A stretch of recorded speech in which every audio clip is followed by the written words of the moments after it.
नमस्कार, आप देख रहे हैं क्वेश्चन आवर और मैं हूं आपके साथ निशी भाटिया। पुष्कर सिंह धामी उत्तराखंड के दूसरे सीएम बन गए हैं जिन्होंने 5 वर्षों का कार्यकाल पूरा कर लिया है। 5 साल का कार्यकाल पूरा होने पर ऋषिकेश में भव्य कार्यक्रम का आयोजन किया गया, जिसमें उन्होंने 289 करोड़ की 41 परियोजनाओं का लोकार्पण किया और जनसभा को संबोधित तक किया। पार्टी नेताओं का कहना है कि 5 वर्षों के कार्यकाल में सीएम धामी ने नाम अपने कई उपलब्धियां की हैं, लेकिन विपक्ष का कहना है कि 5 वर्षों में सीएम ने ऐसा कोई भी बड़ा काम नहीं किया जिसकी तारीफ की जा सके। विपक्ष का दावा है कि बीजेपी की सरकार से प्रदेश की जनता परेशान है, लिहाजा 2027 में बदलाव चाहती है। धामी ने 5 वर्षों में क्या काम किया, जनता कितना ज्यादा खुश है, इस पर चर्चा करेंगे, लेकिन उससे पहले आइए रिपोर्ट देखते हैं। सच में आपके बीच में मुख्यमंत्री के रूप में नहीं बल्कि उत्तराखंड के एक सेवक के रूप में आप सबके बीच में उपस्थित हुआ हूं, क्योंकि आज का दिन मेरे लिए कई अर्थों में विशेष है।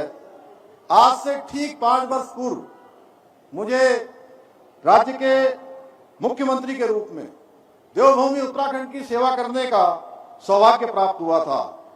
आज उस सेवा यात्रा के आज 5 वर्ष का कालखंड पूरा हो रहा है।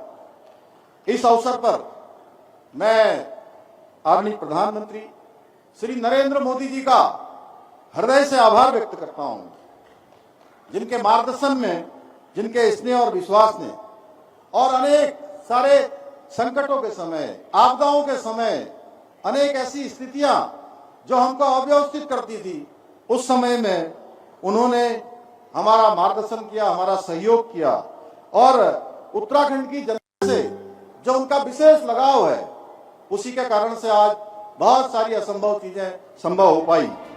सत्ता का नहीं बल्कि जन सेवा का माध्यम है। सेवा का ये यज्ञ पिछले 5 वर्ष से अनवरत रूप से चल रहा है। वो आगे भी इसी निरंतरता के साथ चलता रहेगा, क्योंकि हमारी सरकार सेवा, सुशासन और समर्पण की सरकार है। ये किसी वर्ग की सरकार नहीं है, किसी एक क्षेत्र की सरकार नहीं है, ये समग्र राज्य की सरकार है जो समेकित रूप से विकास कर रही है, चाहे वो नीति हो, माड़ा हो, या चाहे आराकोट से अस्कोट का क्षेत्र हो। भाइयों बहनों, ये जनगण मन की सरकार है। हमारे लिए पड़ाव ये उत्सव मनाने का नहीं बल्कि उत्तराखंड को श्रेष्ठ राज्य बनाने का जो विकल्प रही संकल्प है, उसको और अधिक मजबूती प्रदान करने का अवसर मात्र है। भाइयों बहनों, हमारा लक्ष्य सिर्फ कार्यकाल पूरा करना नहीं है, बल्कि हमारा लक्ष्य एक समृद्ध और आत्मनिर्भर उत्तराखंड का निर्माण करना है। इस प्रदेश को किस प्रकार से आपने पटरी से उतारकर और अपनी लाइन में लगाने का जो काम किया, किस प्रकार से आपकी लाइन से हटाकर इस प्रदेश को एक अच्छे रास्ते पर लाया जा सके। आप ये कहते हैं कि आप मुख्यमंत्री जरूर हैं। आप कहते हैं कि मेरे तिवारी जी से कह रहे हैं कि तिवारी जी से ज्यादा का समय मैंने मुख्यमंत्री के रूप में लगाया, मतलब मुख्यमंत्री रहे, लेकिन इलेक्टेड ना होकर भी सिलेक्टेड क्यों आपको सिलेक्ट किया गया? आप सिलेक्टेड मुख्यमंत्री हैं। इस मौके पर मैं ये कहना चाहता हूं कि आप तो सिलेक्टेड आला कमान से हैं, लेकिन जनता से रिजेक्टेड हैं। तो इसलिए आप इलेक्टेड न सिलेक्टेड बल्कि खटीमा की जनता के द्वारा रिजेक्टेड मुख्यमंत्री हैं, और प्रदेश की जनता भी आपको रिजेक्ट करती है। इन सब चीजों के लिए रिजेक्ट करती है कि जिस प्रकार से आपने मुख्यमंत्री रहते हुए सिर्फ अपने और अपनी पार्टी के नेताओं के हितों का ध्यान दिया।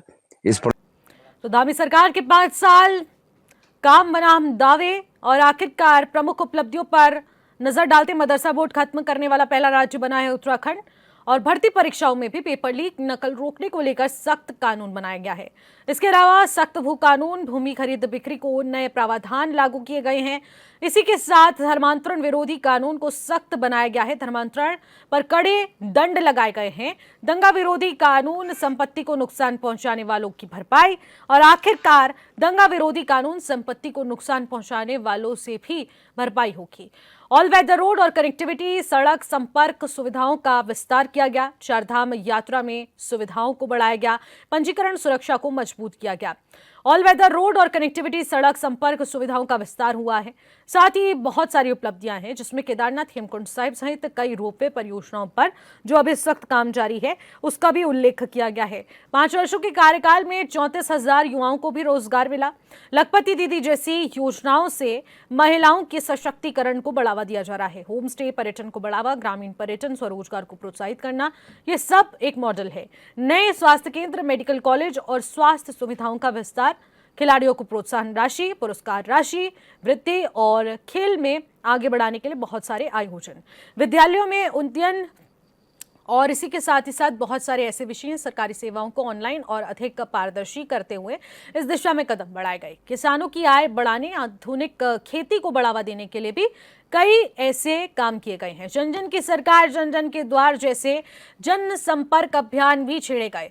तो इसी के साथ ही मातृशक्ति को सरकारी नौकरियां और सरकारी सुविधाओं का लाभ भी दिया जा रहा है। पारदर्शिता के साथ अब किस तरीके से काम होगा, इस पर भी फोकस है।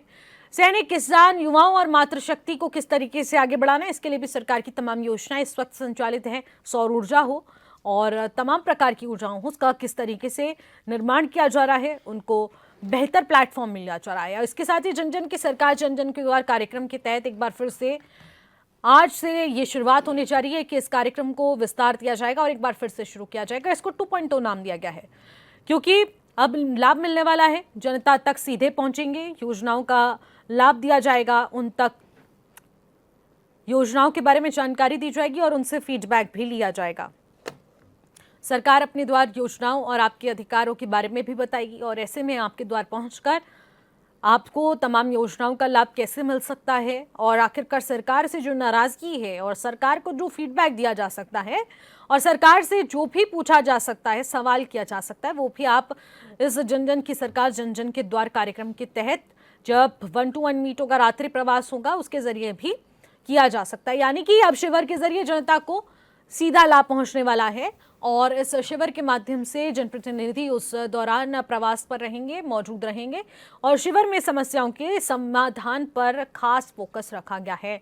अब देखिए, 4 वर्ष का कार्यकाल पूरा हो चुका है और 5 वर्ष का कार्यकाल पूरा हो चुका है और आज ये खास कार्यक्रम आयोजित किया गया था जिसमें धामी सरकार अब सीधे कह रही है कि अब जन जन की सरकार जन जन के द्वार तक पहुंचेगी और 5 साल पूरे होने पर विकास को एक नई रफ्तार दी गई है और इस 5 साल को भारतीय जनता पार्टी के तमाम कार्यकर्ता, जनप्रतिनिधि, मंत्री, विधायक सब बेमिसाल बता रहे हैं।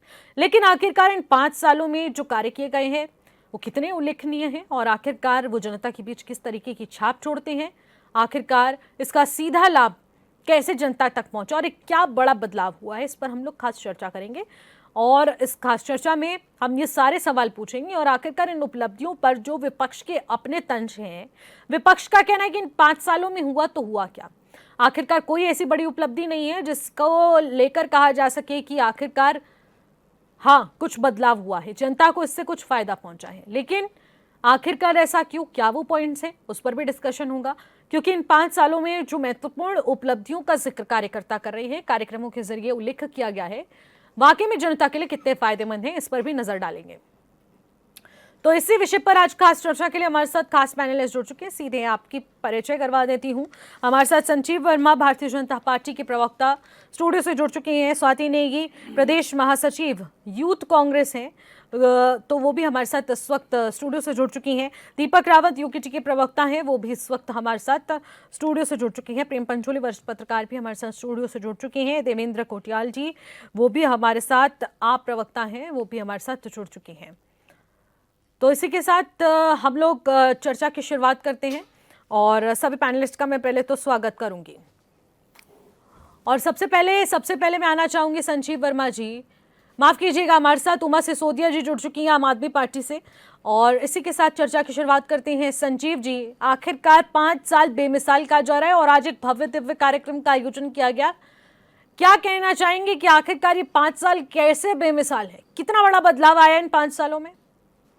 देखिए, सबसे पहले तो मैं अपने एक तरह से हम जिस तरह से भारतीय जनता पार्टी रोजाना एक नए कीर्तिमान, नए पायदान पर एक बेमिसाल काम कर रही है और सबसे पहले मैं अपने माननीय मुख्यमंत्री श्रीमान पुष्कर सिंह धामी जी, जो एक इतिहास पुरुष हैं, जिन्होंने एक नए कीर्तिमान स्थापित करने का काम किया और उनको मैं 5 वर्ष पूर्ण होने पर बधाई देना चाहता हूं पूरे भारतीय जनता पार्टी की ओर से, पूरे उत्तराखंड की जनता की ओर से और जिस प्रकार से उन्होंने नए नए कीर्तिमान स्थापित किए, इतिहास में 93.75% वोट पाकर जहां कांग्रेस पार्टी की उन्होंने जमानत जब्त करने का काम किया, इतिहास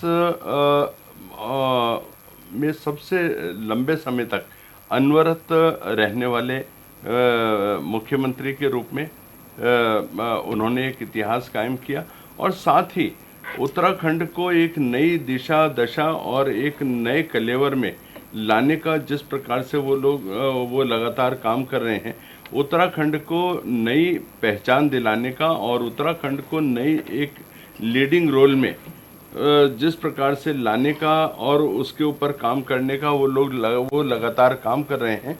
हम चाहे यूसीसी की बात करें, चाहे दंगा विरोधी कानून की बात करें, चाहे कठोर धर्मांतरण की बात करें, चाहे नकल विरोधी कानून की बात करें।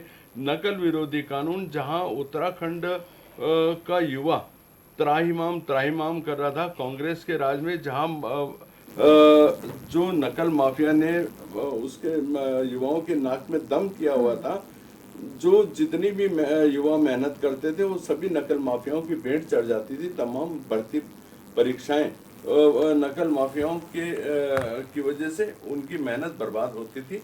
जब से नकल विरोधी कानून लागू हुआ है, एक भी ऐसी परीक्षा नहीं है जो नकल की भेंट चढ़ी हो।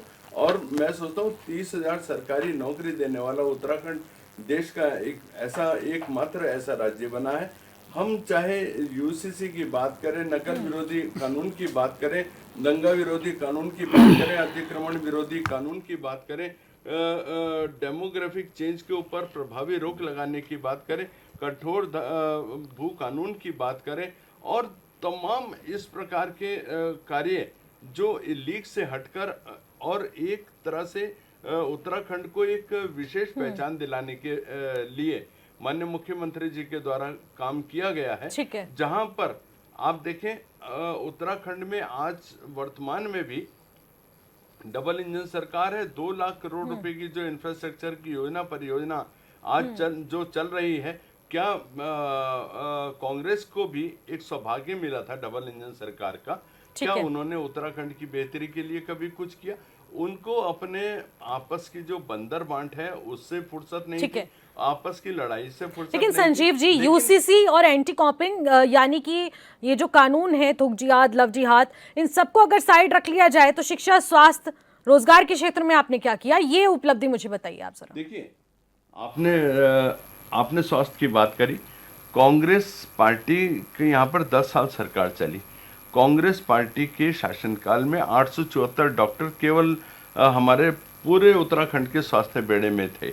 आज 3820 डॉक्टर्स, जिसमें सुपर स्पेशलिस्ट डॉक्टर्स भी हमारे स्वास्थ्य बेड़े में, यानी कि हमने लगभग 4 गुने से ज़्यादा डॉक्टर्स डिप्लॉय किए हैं। आज हर एक CSC PSC सेंटर में डॉक्टर्स उपलब्ध हैं। उस समय फार्मासिस्ट डॉक्टरों की भूमिका में रहते थे। आज हर जितने भी हमारे डिस्ट्रिक्ट हॉस्पिटल हैं उनमें अपने ऑक्सीजन प्लांट है। तमाम तरीके के, चाहे एक्सरे की बात करें, CT स्कैन की बात करें, MRI की बात करें या किसी भी प्रकार की बात करें, तमाम तरीके के इक्विपमेंट्स वहाँ पर उपलब्ध हैं। 249 तरीके के जो पैथोलॉजी टेस्ट वो मुफ्त देने का काम हमारी सरकार कर रही है। 5 लाख रुपए तक का अटल आयुष्मान बीमा देने का काम हमारी सरकार कर रही है। और निशित जी, आप देखें 2002 से 2007 तक स्वर्गीय ND तिवारी जी की यहाँ पर कांग्रेस की सरकार थी और केंद्र में अटल बिहारी वाजपेयी जी, स्वर्गीय अटल बिहारी वाजपेयी जी प्रधानमंत्री थे। और राजनीति से ऊपर उठते हुए, एक बड़ा मन दिखाते हुए और उत्तराखंड के युवाओं का ध्यान रखते हुए उन्होंने यहाँ पर जो विशेष राज्य का दर्जा दिया, 1000 करोड़ का जो आर्थिक पैकेज देने का काम किया, 2013 तक जो टैक्स हॉलिडे देने का काम किया, उसी का एक सत्परिणाम है। आज यहाँ पर जो हरिद्वार का सिडकुल धाम देखते हैं, रुद्रपुर का हम सिडकुल देखते हैं, वो सभी हमारी भारतीय जनता पार्टी की देन है। लेकिन 2007 में जैसे यहाँ से एनडी तिवारी जी ने विदा ली और कांग्रेस की सरकार यहाँ से गई। ठीक है। कांग्रेस ने उत्तराखंड से एक सौतेला व्यवहार अपनाते हुए डबल इंजन की सरकार थी। ये चाहते तो उत्तराखंड की बेहतरी के लिए और काम कर सकते थे, क्योंकि अभी भी बदलाव का माहौल देखने को मिल रहा है। देखिए संजीव जी, ऐसा नहीं कहा जा सकता कि कांग्रेस ने कुछ नहीं करा, क्योंकि कांग्रेस अगर बीजेपी के खिलाफ ये चीज बोलेगी कि बीजेपी ने कुछ नहीं किया तो ऐसा नहीं हो सकता। जी मैं एक लाइन में क्योंकि जनता को तो मुंह दिखाना ही है ना, कुछ तो करना पड़ेगा ही। निश्चित जी मैं एक लाइन में बात, छोटा सा कॉमेंट दीजिए आप। जी आपने कहा कि कांग्रेस ने बहुत कुछ किया। हाँ, मैं कह रहा कांग्रेस ने बहुत कुछ किया। कांग्रेस ने आर्थिक पैकेज को छीनने का काम किया, कांग्रेस ने टैक्स हॉलिडे को छीनने का काम किया, कांग्रेस ने जो 2013 तक का जो टैक्स हॉलिडे था उसको 2007 में खत्म करने का काम किया। इन्होंने 108 जो एक महत्वाकांक्षी योजना परियोजना थी उसको डिरेल करने का, उसको छीनने का काम किया। और जब जब इनको मौका मिलता है तब ये उत्तराखंड को बदनाम करने का काम करते हैं, उत्तराखंड के साथ सौतेला व्यवहार करने का काम करते हैं। और हमारी सरकार लगातार उत्तराखंड के विकास के लिए, मातृशक्ति के लिए, युवाओं के लिए, किसान के लिए, हर क्षेत्र में उत्तराखंड कैसे उन्नति कर सकता है, इस पर हम लोग विचार करते हैं। लेकिन स्वाति नहीं जी, आखिरकार आप बोलते हैं कि सरकार में रहते हुए बीजेपी ने कुछ नहीं किया, तो आखिरकार इन 5 वर्षों में बीजेपी ने अगर कुछ नहीं किया, तो अगर ऐसा है तो आखिरकार कौन से वो ऐसे कारण गिनाना चाहेंगे आप मुझे कि आखिरकार जो इन लोगों ने काम किया है, जो ये उपलब्धियां गिना रहे हैं, वो इसके विपरीत तस्वीरें हैं जो कि आप काउंट कर रहे हैं कि कुछ नहीं किया? देखिए, जो ये जश्न मना रहे हैं, 4 साल पूरे हो गए, 5 साल पूरे हो गए, ये कह रहे हैं विकास हुआ है। ऐसा नहीं है विकास नहीं हुआ, विकास जरूर हुआ है। कुछ लोगों की आय से अधिक संपत्ति का विकास हुआ है, शराब के ठेकों का विकास हुआ है, महिला अपराधों का विकास हुआ है, जो छात्रों की हित है उसके हनन का विकास हुआ है। आप पेपर लीक देख लीजिए या नरसिंह एकता मंच का आंदोलन देख लीजिए। छात्र प्रदेश का जितना भी युवा है सारा आंदोलनरत है, जितने भी वर्ग हैं सारे आंदोलनरत है। अगर इतना इनके हिसाब से जो ये विकास कह रहे हैं, अगर वो वाला विकास हुआ है तो मुझे नहीं लगता कि जो प्रदेश की जनता है जो सड़कों पे आंदोलन कर रही है, ये घूमने और पुलिस वालों से लाठीचार्ज खाने के लिए सड़कों पे उतर रही होगी। इनका एक काल्पनिक विकास चल रहा है। और अगर इतना विकास हुआ होता तो इन्हें 2.0 करके इस प्रोग्राम को दोबारा नहीं करना पड़ता। ये जो ये कार्यक्रम कर रहे हैं ये सिर्फ सरकार की विफलताओं पे पर्दा डालने के लिए एक राजनीतिक ढोंग है और कुछ नहीं है। इनका जो विकास है वो पूरी तरीके से फ्लॉप है। अगर आप शिक्षा का देख लीजिए हाल, तो बहुत सारे सरकारी स्कूल है जो बंद हो गए हैं। स्वास्थ्य का हाल देख लीजिए तो पहाड़ों में जो माताएं हैं जो बच्चों को जन्म देना चाह रही हैं तो बिना डॉक्टर के, आपके चैनल में अभी पीछे बताया गया कि फिजिशियन उनकी डिलीवरी कर दे रहे हैं। तो स्वास्थ्य का हाल देख लीजिए, शिक्षा का हाल देख लीजिए, रोजगार का हाल देख लीजिए। हमारे जो युवा है वो सड़कों पे बेरोजगार हैं। और पेपर लीक की बात करें तो अभी हाल ही में देश में नीट के जो एस्पिरेंट्स हैं उन्होंने 21 लोगों ने सुसाइड करी है। अभी मैं रिया थापा के घर से आ रही हूँ, वहां हमने कैंडल मार्च निकाली। वो हमारे प्रदेश की बेटी है। उससे क्या मुख्यमंत्री जी ने जिद्दत करी कि उनके घर जाके उनके परिजनों से मिलके आए। वो इतनी होनहार बालिका थी, 97% वो लेके आती थी और 6 बजे के बाद खाना नहीं खाती थी कि मैं पढ़ूंगी तो मुझे नींद आ जाएगी। उसका इतना अच्छा पेपर गया। लेकिन ये पेपर लीक की बात कर रहे हैं। धर्मेंद्र प्रधान जो इनके शिक्षा मंत्री है वो इस्तीफा नहीं दे रहे हैं। एनटीए जो एक प्राइवेट इंस्टीट्यूट है जो ये पेपर कराती है, उसने अभी तक जितने पेपर कराए 90 से ज्यादा पेपर लीक हुए हैं। ये कौन सी दुनिया में, किस दुनिया की विकास की बात कर रहे हैं? किस विकास का जश्न मना रहे हैं? ये 2027 की जनता इन्हें जरूर बताएगी जिस विकास के दावे कर रहे हैं। लेकिन अभी जिस तरीके से हम लोग अभी संजीव वर्मा जी से भी सवाल पूछ रहे थे कि आखिरकार जब यूसीसी और एंटी कॉपिंग यानी कि ये अगर लव जिहाद, टोक जिहाद और इससे बाहर ही नहीं आ पा रहे ना, जिहादों से बाहर ही नहीं आ पा रहे हैं। ये बात ये करते हैं और इनको उपलब्धियों में ऐड ऑन किया जा रहा है, तो आप क्या मानती है कि इससे क्या बड़ा बदलाव हुआ है, कितना फायदा पहुंचा है? देखिए धर्म से, जिहाद से, इस चीज से ऊपर ही नहीं आ पा रहे। जो हमारे मुख्यमंत्री है वो हेट स्पीच में सबसे आगे हैं।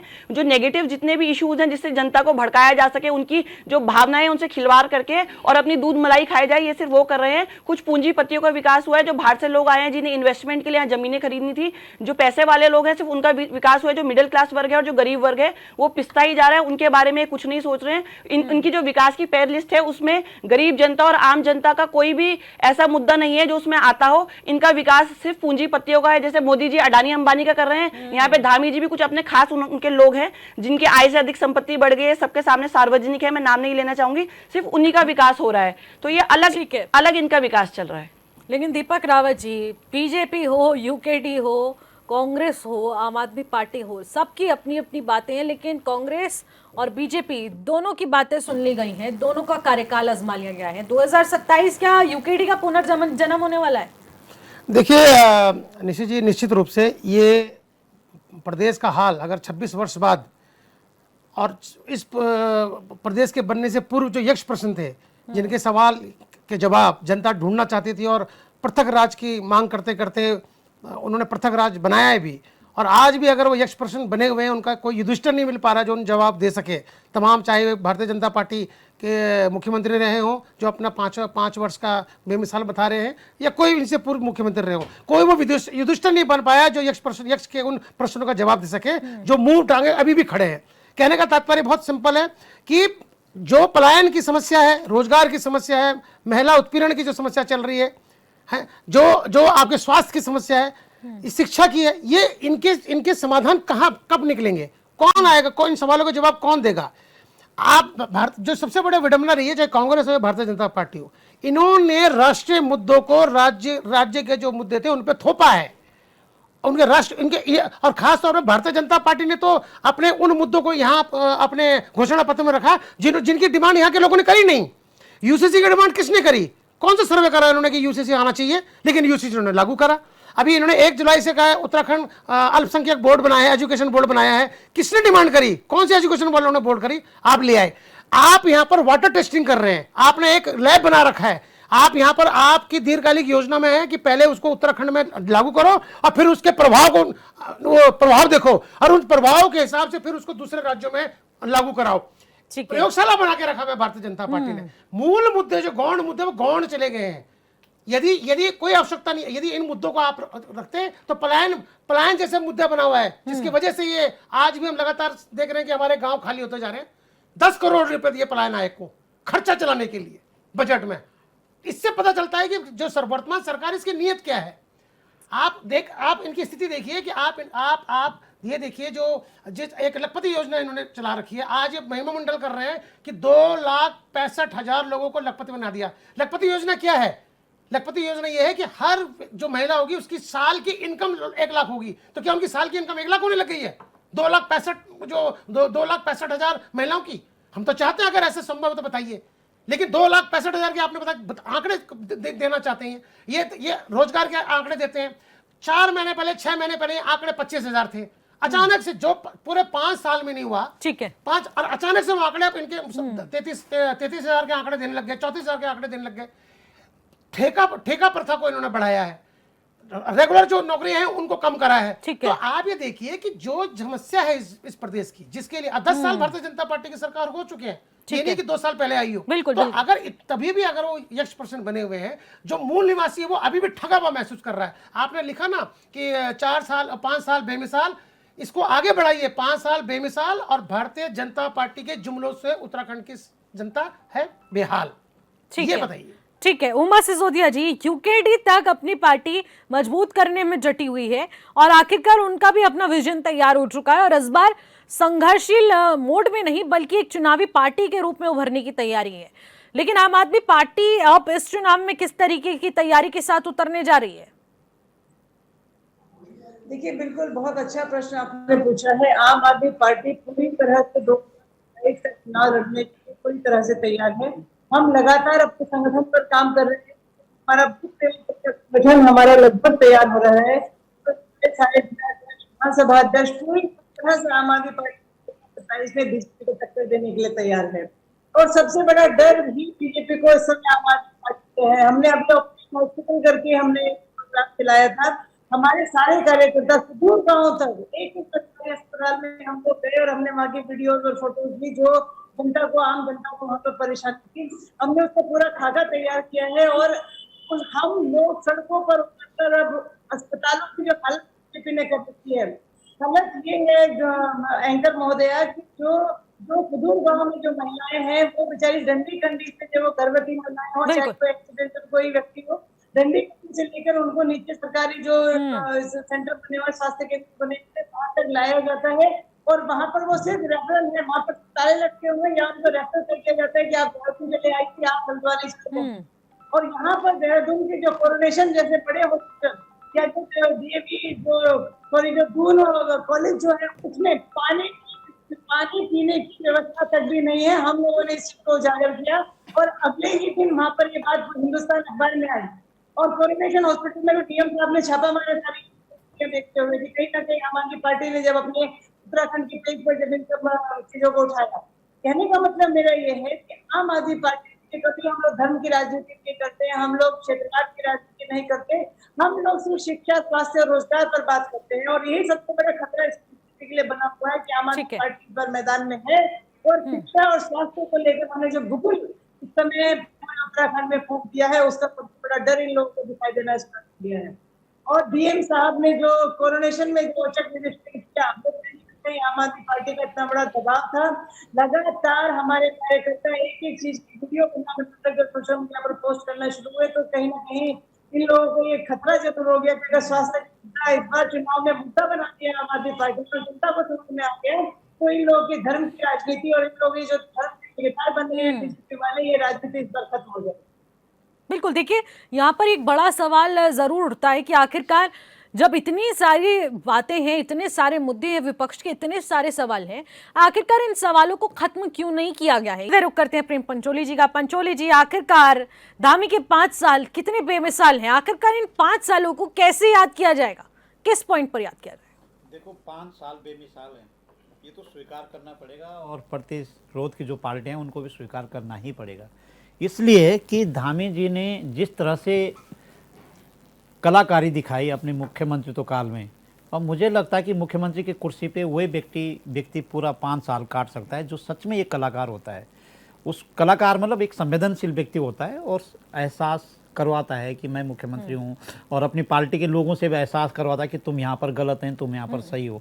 एक आर्टिस्ट जो होता है, क्योंकि मैं रंगमंच विधा से आया, मैं जानता हूँ कि जब हमारे सामने पब्लिक होती है तो सारे पब्लिक का ध्यान हम अपनी तरफ ये सरकास्टिक टॉन्टिंग वे में बोल रहे हो या फिर वाकई में आप बेमिसाल मान रहे हो? नहीं, ये बेमिसाल है। क्या बात कर दी आपने। जनता बहुत परेशान थी, हर कोई डर रहा था कि अब 3 महीने बाद 6 महीने बाद कुर्सी जाने वाली है। भाजपा और कांग्रेस और तमाम लोग कह रहे थे कि कल तो मुख्यमंत्री जाने वाला है। जितने बार धामी जी दिल्ली जाते थे उतने बार अफवाह, और हमारे पत्रकार साथी, मैंने वो खबर कभी नहीं लिखी, मैं आपको सच बता रहा हूँ, लेकिन पत्रकार साथी मुझे कहते प्रेम भाई कल सुबह देखना आप। तो ये इस चीज को उन्होंने इतिहास में दर्ज करवा दिया कि 5 साल में मुख्यमंत्री रह सकता है उत्तराखंड में। देखो और राज्यों में क्या क्या हुआ है। उत्तराखंड का इतिहास है कि नारायण दत्त तिवारी जी के बाद भाजपा ने इतना कोहराम मचा दिया था कि हर तीसरे महीने, चौथे महीने जितने मुख्यमंत्री भाजपा में हैं उतने कांग्रेस में नहीं है। और यूकेडी में तो अब तक मुख्यमंत्री आए नहीं है, तो उनकी बात हम नहीं कह सकते हैं। तो ये बेमिसाल तो है। दूसरी बेमिसाल मैं ये कहना चाहूँगा कि धामी जी से जो भी व्यक्ति मिला होगा, मेरे जैसे और भी साथी जो कई बार हम प्रतिरोध करते हैं, कई सारी चीज़ों में हमारे मतभेद हो सकते हैं, मनभेद नहीं है, तो कई बार हम लोग अगर सुबह सुबह घूमने जाते हैं, धामी जी वहाँ मिल जाते हैं, घूम लेते हैं, हाथ मिला देते हैं, भले वो नहीं पहचानते हो, लेकिन सामने वाले को लगता है कि हाँ ये मेरा मुख्यमंत्री है। ये तो बेमिसाल है। लेकिन अगर हम योजनाओं पे, विकास पे, बजट पे बात करेंगे तो उस पर थोड़ा सोचना पड़ेगा। मैं आपको बता दूं, अभी रिसेंटली एक एग्जांपल है कि टिहरी झील के पास 2 गांव हैं और मैं दोनों गांव का नाम भूल गया अभी, मैं बिल्कुल ही भूल गया, मैं तो स्कूल पढ़ा हूँ पुरान टिहरी। दोनों गांव की जो बीच की जमीन है उसको हम गौ चुंगान कहते हैं पहाड़ी भाषा में। वहाँ हमारे पशु चुंगते हैं, मतलब किसी भी हमारे पहाड़ में सब जगह ऐसे वो गौ चुंगान है, और गौ चुंगान की जो जमीन होती है वो ग्राम समाज की होती है। और हमारे प्रदेश में 2007 में एक ऐसा बिल लागू हुआ, FRA 2005 में जो भारत सरकार ने जो फॉरेस्ट राइट एक्ट बनाया, उसका लंबा नाम है अनुसूचित जाति, जनजाति, वन निवासियों के लिए जो कानून बनाया गया था, जी। वो इस प्रदेश में लागू है, लेकिन उसको भारतीय जनता पार्टी और दूसरी पार्टियों ने नजरअंदाज किया। उसमें बाकायदा लिखा गया कि अगर गौ चुंगान है तो ग्राम समाज के बिना कोई भी जमीन बेची नहीं जा सकती है। लेकिन हमारी सरकार जो उस जमीन को किसी बड़ी कंपनी को बेचने जा रही है और वहां लोग आंदोलन में बैठे हुए हैं, तो ये बेमिसाल में नहीं गिना जाएगा। अगर आपने कानून लागू किया तो उसको इम्प्लीमेंट किया है कि इम्प्लीमेंट करो और स्वीकार करो कि भाई ये तो हमारे कानून में नहीं आ रहा। हाँ। कंपनी को बोल दो, ठीक है।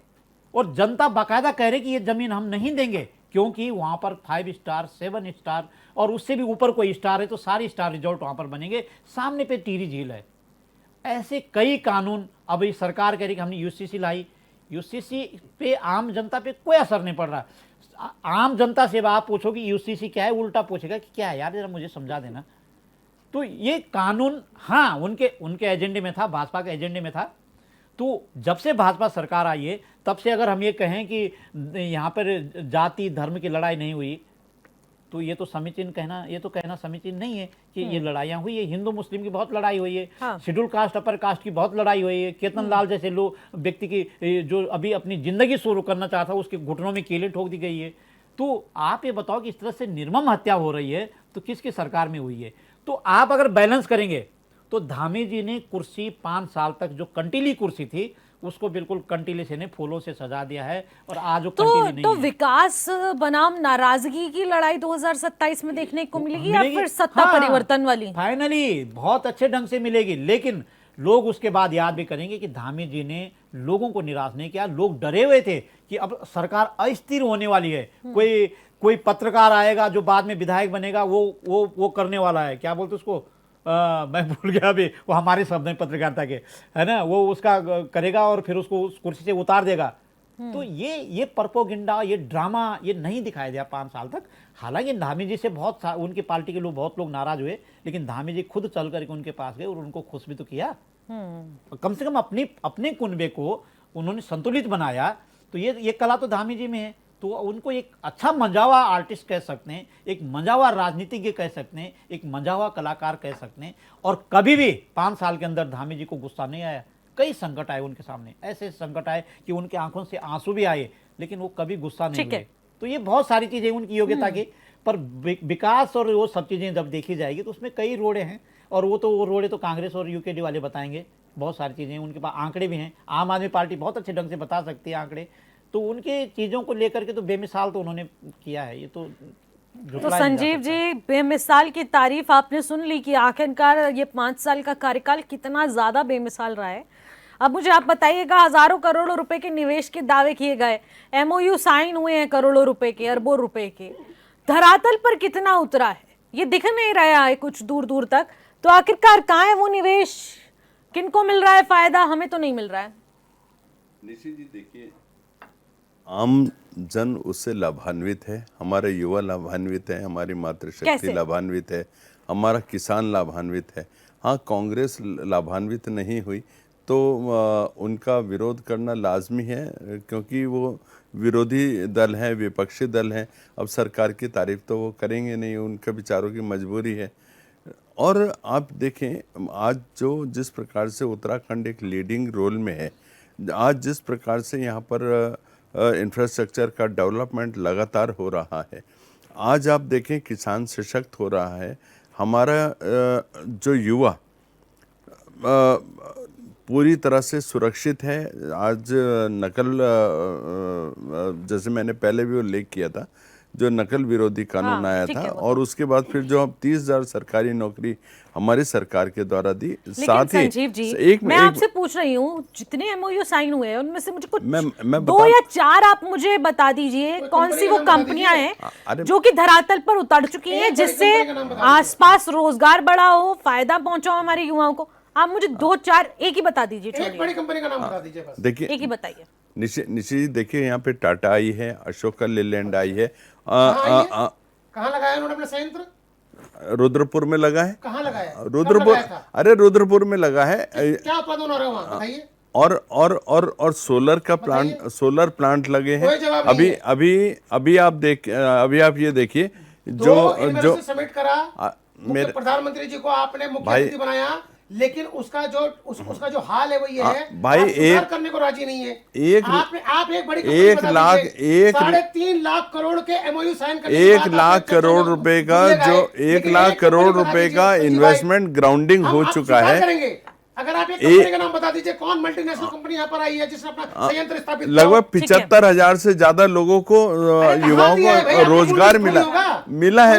अरे लेकिन मेरे भाई, आपको तो झूठ बोलना है, झूठ की चलती फिरती दुकान है। संजीव जी, अगर मैं कहूं मैं मुख्यमंत्री हूं तो नहीं मानेगा ना कोई, फैक्ट लाने पड़ते हैं उसके लिए। मैं चलेगा।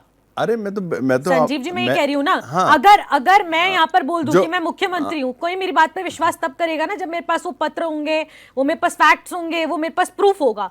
तो जब एमओयूज की बात होती है, इन्वेस्टर समिट आयोजित होता है, खूब तालियां बजाई गई थी विपक्ष की ओर से भी कि अब प्रदेश का विकास हो सकता है, यहाँ पर इतने बड़े बड़े सेटअप्स लगेंगे, यहाँ रोजगार बढ़ेगा, उपलब्धियां बढ़ेंगी, तब जरूर तालियां बजी थी विपक्ष की ओर से, नकारा नहीं जा सकता। लेकिन सवाल अब इसलिए उठ रहा है कि आखिरकार वो धरातल पर कितने उतरे हैं, उसका आंकड़ा अगर दे दो आप तो फिर मुंह बंद सबके। निश्चित जी, मैंने जैसे आपको बताया, अभी जो हमारे पन बिजली परियोजनाएं कुछ जिन्होंने अभी अपना काम भी आरंभ कर दिया है, और सोलर का क्षेत्र में हमारे उत्तराखंड में एक बहुत महत्वपूर्ण काम हुआ है। ठीक है। और सब्सिडी क्यों बंद करी? और मैं उससे सवाल पूछता, देखो, पर आपने जो अक्षय सोलर पैनल वाली जो योजना है, जिसमें केंद्र सरकार की भी सब्सिडी थी और राज्य सरकार की भी थी, राज्य सरकार की सब्सिडी आपने क्यों बंद करी? और सुनिए, आपने लोगों को भ्रमित करा कि 6 रुपए पर यूनिट आपको पैसे दिए जाएंगे, 4 रुपए यूनिट आप उनसे खरीदते थे। आपने आज पिछले महीने ही 2 रुपए 10 पैसे कर दिया।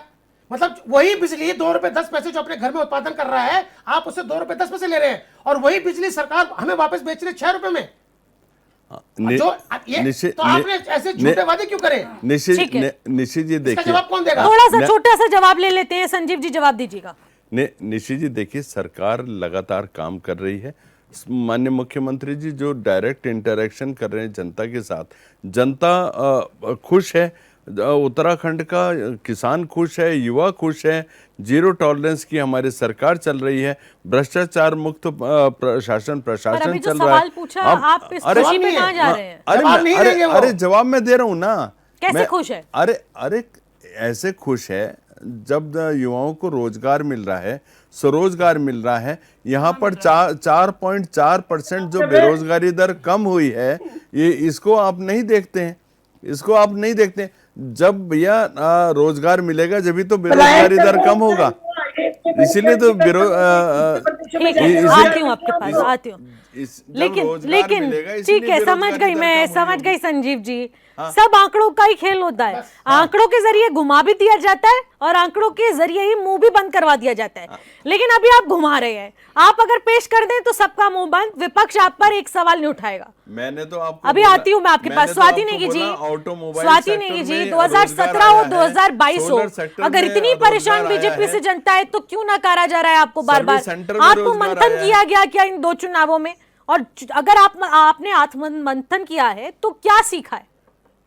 देखिए, हमने आत्ममंथन जरूर करा है और ये निकल के आया है कि जो बीजेपी की सरकार है उन्हें जनता से कोई सरोकार नहीं है, इसलिए वो जनता के लिए कोई पॉलिसी नहीं बना रहे हैं। आम जन से उनके विकास से उनका कोई लेना देना नहीं है, क्योंकि वो तो वोट चोरी कर ले रहे हैं ना। उन्होंने फिक्स करा हुआ है, उन्हें वोटों से, उन्हें आम जनता के बीच में जाना ही नहीं पड़ रहा है ना चुनाव के लिए। अभी भी कह रहे हैं 70 में से 60 सीटें वो ले आएंगे।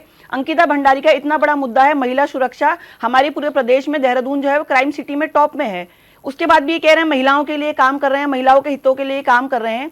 यूसीसी ये ले आए, किसने कहा था इन्हें यूसीसी लाने के लिए? क्या हमारे प्रदेश में ऐसी जरूरत है कि हमारे जो बच्चे हैं वो लिव इन में रहेंगे रजिस्ट्रेशन करा के? क्या फॉरेन वाला कल्चर हम अपना रहे हैं? ये एक देवभूमि है, यहाँ का कल्चर अलग है, पहाड़ी प्रदेश है, जो हमारी अस्मिता है, हमारी जो धरोहर है, हमें वो संभालने का काम करा है। इन्होंने करा है काम, पेड़ों को काट के कंक्रीट का जो पूरा एक बिछावा कर रहे हैं। अब हम अपने आने वाली पीढ़ियों को क्या देंगे? कि जो उत्तराखंड है वो एक प्राकृतिक सुंदरता और जड़ी बूटियों और इन सब चीजों की वजह से जाना जाता था, पर ये तो कोई जगह छोड़ ही नहीं रहे जहाँ ये पेड़ों का कटान करके और बिल्डरों को बेच के बिल्डिंगें ना बना रहे हो। ये तो ऐसा कुछ चीज छोड़ ही नहीं रहे हैं उत्तराखंड के लिए, और फिर ये कह रहे विकास हो रहा है। तो कुछ विशेष वर्गों का विकास जरूर हो रहा है। और बात रही आम जनों की, तो आम जनों से इन्होंने सरोकार खत्म कर लिया है, क्योंकि इन्हें वोट चोरी की जो टेक्निक है वो बहुत अच्छे से आ गई है। शासन प्रशासन का ये दुरुपयोग बहुत भली तरीके से कर लेते हैं। 2027 के चुनाव में जब हारेंगे फिर ये ईवीएम का ही बहाना लेके आएंगे। हम तो पहले ही कह रहे हैं, हम तो हारने की बात कर ही नहीं रहे हैं। ये हारेंगे तो आपने पहले ही तय कर लिया, क्योंकि आप लोगों ने वोटें तय कर ली ना।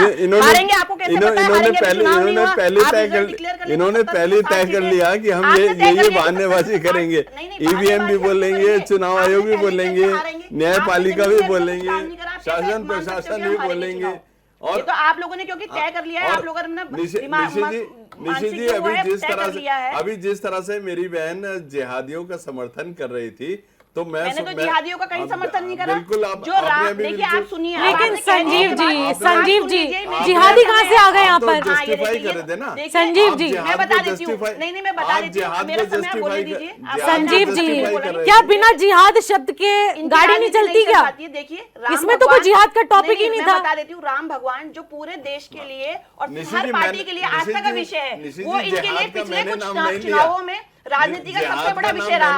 और अब आज जब राम मंदिर में चोरी हो गई है तो ये सब अपना मुंह बंद करके बैठे। इतने करोड़ों की चोरी आज राम मंदिर में हुई है। राम मंदिर का जब न्योता दिया था, गए क्यों नहीं राहुल गांधी, सोनिया गांधी गई क्यों नहीं? अब चोरी हो गई तो आप क्यों नहीं गए? चोरी हो गई तो आप क्यों नहीं गए? जवाब क्यों नहीं दे रहे हैं? आप चोरी हो गई तो राम मंदिर को बनाने के, राम लला को हम लाए हैं, राम भगवान को लाने वाले और राम राज्य को विस्थापित करने वाले जो ठेकेदार बनते हैं, आज राम मंदिर में चोरी हो गई। जो सबसे बड़ा इनका पिछले कुछ वर्षों में चुनावी मुद्दा था, आज उसमें चोरी हो गई। ये लोग कुछ बोल नहीं पा रहे हैं। जिहाद की बात करते हैं, ठीक है, आ रहे हैं आते हैं इस पर। राम मंदिर आज का टॉपिक नहीं है, आज का टॉपिक राम मंदिर नहीं है। 5 साल बेमिसाल उत्तराखंड की बात हो रही है। जब उत्तर प्रदेश पर डिबेट होगी, राम मंदिर पर होगी, तब बुलाएंगे आपको। और अब इस चर्चा को आगे बढ़ाते हैं। उमा सिसोदिया जी, एक सवाल आपसे लेना चाहूंगी। आखिरकार क्या कहना चाहेंगी कि आखिरकार उत्तराखंड की राजनीति में कौन सा गेम चेंजिंग मुद्दा आपके पास है जिसको अगर एंड टाइम पर भी फेंका जाए तो आम आदमी पार्टी कहीं ना कहीं अपनी सत्ता यहां पर काबिज कर सकती है? देखिए, आम आदमी पार्टी, मैंने फिर से कहा कि हम बात की राजनीति नहीं करते, हम की राजनीति नहीं करते। हम लोग अगर बात करेंगे इस पूरे चुनाव की बात, चुनाव की, तो ये एक ऐसा मसला है, स्वास्थ्य का मसला। खास तौर से महिलाएं जो सुदूर गाँव में रहती हैं और कोई स्वास्थ्य से वो बेचारी सड़कों पर प्रसव करने के लिए मजबूर होती है। आम आदमी महिलाओं की आवाज इस बार उत्तराखंड में बनेगी। ऑपरेशन हॉस्पिटल के नाम जो हमने चला, हमारे एक सरकारी अस्पताल में गए, हमने कहीं ना कहीं को चौंका पार्टी के कार्यकर्ता इस पर क्या करने वाले हैं। हमने हमारी बातें नहीं कर रहे, हम लोग वीडियो, ठीक है, लोग लोगों से बात कर रहे हैं। इतनी बुरी हालत इस उत्तराखंड के अस्पताल। तो ये जो 5 साल बेमिसाल बोल रहे हैं, तो ये 5 साल बेमिसाल नहीं है क्या? अगर जनता वाकई परेशान है तो ये 5 साल बेमिसाल नहीं है? बिल्कुल 5 साल बेमिसाल बीजेपी वालों के लिए तो है। उत्तर प्रदेश से वापस नहीं लेके आ पाए हैं। पिछली बार बड़ी से मिलते आए, और जो परिसंपत्तियां थी वो आज तक उत्तराखंड को नहीं मिली है। आप अपनी संपत्ति को नहीं लेते, बेमिसाल बोल रहे हैं। दिया था हमारी, और हमारे बच्ची जो हमारे अच्छी डॉक्टर थी, वो बच्ची इन लोगों की वजह से उस बच्ची ने आत्महत्या कर दी। तो शर्म आनी चाहिए। दिया घर जाना तो बहुत दूर है, करके नहीं करी। ठीक है, ठीक है, सरकार है, ठीक है, बच्चा हमारे आत्महत्या कर रही है, कोई शिकन नहीं है। अंकिता भंडारी 6 महीने को लेकर कि भाई पूरा करो, ये आज भी बाहर घूम रहा है और हमारी बेटी को ये बिल्कुल बिल्कुल आते हैं इस पर। लेकिन दीपक रावत जी, जैसा मैंने सवाल उमा सिसोदिया जी से पूछा, यही सवाल मैं आपसे पूछने वाली हूँ, क्योंकि एक तरफ भारतीय जनता पार्टी के अपने मुद्दे और स्वाति नेगी जी के कांग्रेस के अपने मुद्दे हैं, लेकिन दीपक रावत जी, अलग हटकर मुद्दा कौन सा है जो कि इन दोनों पर भारी पड़ सकता है इस बार?